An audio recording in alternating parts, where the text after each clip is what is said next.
Éveillons-nous, le podcast signé Wesco, créateur, fabricant et distributeur de produits dédiés aux enfants depuis 1975.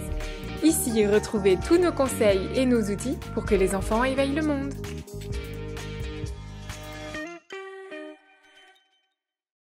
Nous sommes au 16e épisode de la série Main dans la main avec bébé. Le générique, s'il vous plaît. Enfin, vous l'attendiez, ce petit bout de machin qui vient révolutionner vos vies. Bébé est lové dans vos bras et vous vous demandez, serait-il livré avec un mode d'emploi ? Vous connaissez la réponse. Alors, chez Wesco, on a décidé de rassembler nos meilleurs neurones dans cette série et de vous accompagner dans cet incroyable voyage.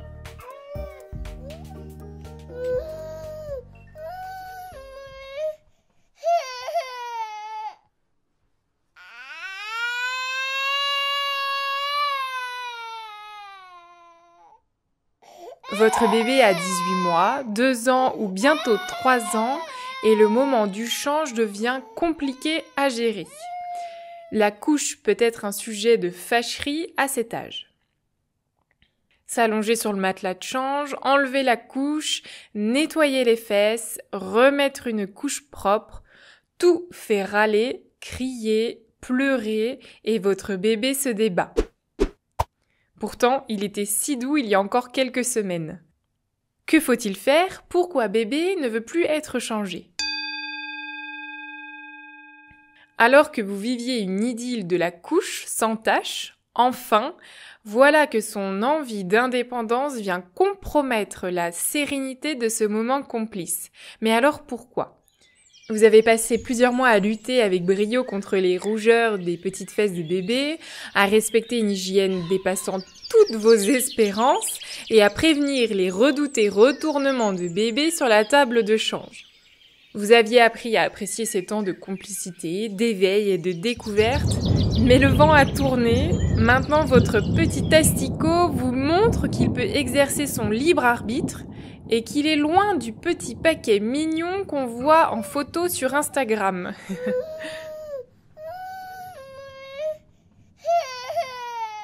Vers 2-3 ans, tous les enfants traversent une période d'opposition.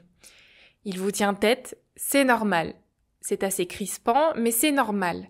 C'est sa façon de vous montrer qu'il grandit, qu'il est conscient d'être une personne à part entière et que vous avez bien fait votre travail de parent. Votre enfant traverse ce que le professeur Margaret Mailer, psychiatre et psychanalyste, a nommé le processus de séparation-individuation. Elle distingue ainsi 2 naissances pour le petit homme.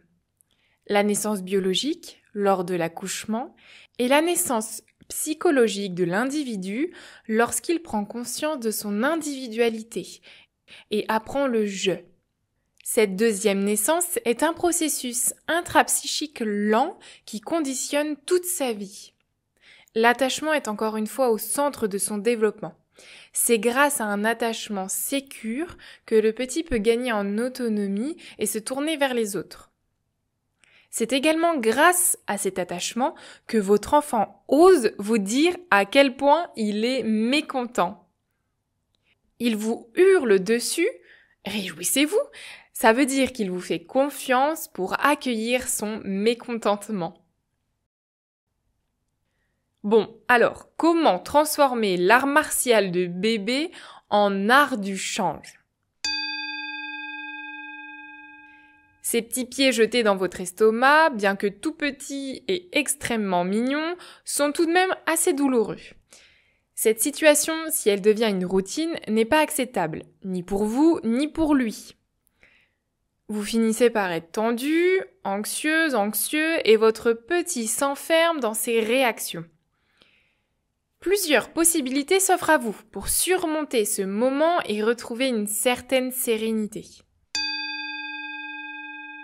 Tous au sol. Pas question de rester en hauteur, avec votre petit asticot, il bouge beaucoup trop et vous ne serez pas assez rassuré pour le changer. Mieux vaut prendre les devants et vous mettre en sécurité, au niveau du sol, sur un matelas douillet ou sur une serviette éponge pliée. Vous convoquerez votre souplesse pour l'occasion et vous verrez que tout se passera mieux. Jouez, petit bébé. Si vous réussissez à voir le temps du change comme un temps d'éveil et d'attachement, l'enfant peut aussi avoir plaisir à se laisser porter par vos soins. Tendresse, comptine, jeu, histoire à mimique, tout est bon pour transformer la corvée en moment d'échange. Ne vous attendez pas à ce que votre tout petit soit coopératif indéfiniment, son devoir est aussi de vous montrer qu'il grandit. Debout, moussaillon. Si être allongé, ce n'est plus possible, essayez de le changer debout. Ainsi installé, le jeune enfant garde le contrôle de la situation et ne se sent plus contraint dans une position qu'il ne veut pas prendre. Les couches-culottes enfilées pourront être un bon allié pour l'occasion. C'est comme tu veux, mon petit loup. Il est tout à fait possible qu'en lui offrant la possibilité de choisir, assis, debout ou allongé, et donc d'agir sur son environnement, il demande par la suite à être allongé. Se sentir respecté dans ses choix, même à cet âge, est essentiel à la construction de l'estime de soi. De ce fait, bébé coopère plus facilement. On partage les tâches. Vous pouvez lui demander d'être acteur de son sort. Ainsi, peut-être peut-il tenir le coton pendant que vous enlevez la couche souillée, tenir le tube de crème ou mettre sa couche à la poubelle, comme un grand. Même s'il est difficile de le voir, votre nourrisson est déjà grand. Et si tu changeais ta couche tout seul ? Je vois déjà vos sourires crispés à l'évocation d'une scène cataclysmique pleine de débordements et de mains sales. Mais imaginez plutôt un contrat passé avec votre enfant. Quand tu as fait pipi, tu peux te changer seul. Ensuite, nous irons nous laver les mains correctement ensemble. Pour les petits cacas, c'est moi qui le ferai. Comme cela, il garde le contrôle sur son corps et vous préservez l'hygiène de votre petit loup. Zen, soyons zen. Alors oui, c'est facile à dire, mais votre calme peut agir en miroir et ainsi lui inoculer votre zen attitude le temps du change. Surtout, votre impassibilité risque de décourager les intentions d'opposition de petit loup et faire retomber toute son énergie comme un soufflet qui aurait attendu un peu trop longtemps après être sorti du four. Votre tout petit grandit tellement vite.